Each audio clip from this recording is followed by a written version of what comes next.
Physics का 10th class 2021 के exam से रिलेटेड। क्रांतिक कोण किसे कहते हैं? क्रिटिकल एंगल किसे कहते हैं? What is critical angle? जब प्रकाश की किरण सघन माध्यम से विरल माध्यम में प्रवेश करती है, जब प्रकाश की किरण सघन माध्यम से विरल माध्यम में प्रवेश करती है तो वह अविलंब से परे हटती है, अर्थात विरल माध्यम में बना आपतित कोण आर सघन माध्यम में बने अपवर्तित कोण से बड़ा होता है। यदि विरल माध्यम में बना अपवर्तित कोण एक समकोण के समान हो जाए तो इसके सापेक्ष सघन माध्यम में बना अपवर्तित कोण क्रांतिक कोण कहलाता है। पेरिस्कोप किसे कहते हैं? पेरिस्कोप किसे कहते हैं? इसका क्या उपयोग है?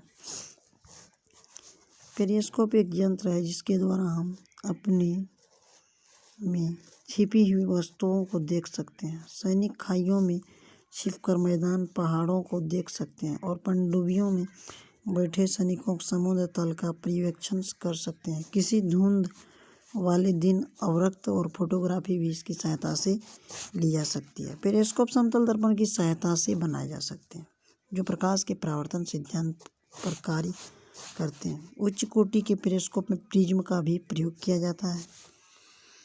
एक कथा क्रांतिक कोण किसे कहते हैं, उसके बाद दूसरा था पेरिस्कोप किसे कहते हैं, इसका क्या उपयोग होता है। तीसरा नंबर समतल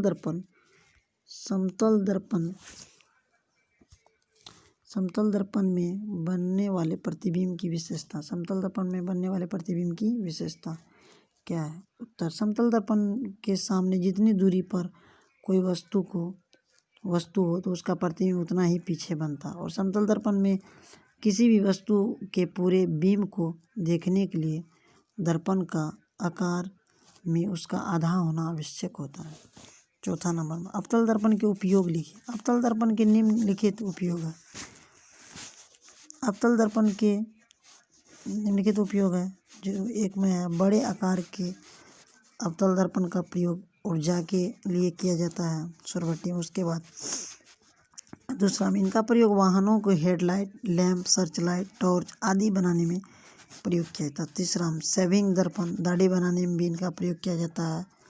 उनके बाद चौथा में दंत चिकित्सा, डॉक्टरों इनका प्रयोग किया जाता है। उसके बाद रोगी का परीक्षण करने के लिए भी इनका उपयोग किया जाता है। पाँचवा प्रकाश का अपवर्तन क्या है, इसके नियमों को लिखिए। प्रकाश के अपवर्तन के दो नियम हैं, अपतित किरण, अपवर्तित किरण तथा आपतन बिंदु पर अविलंब, तीनों एक ही तल में होते हैं।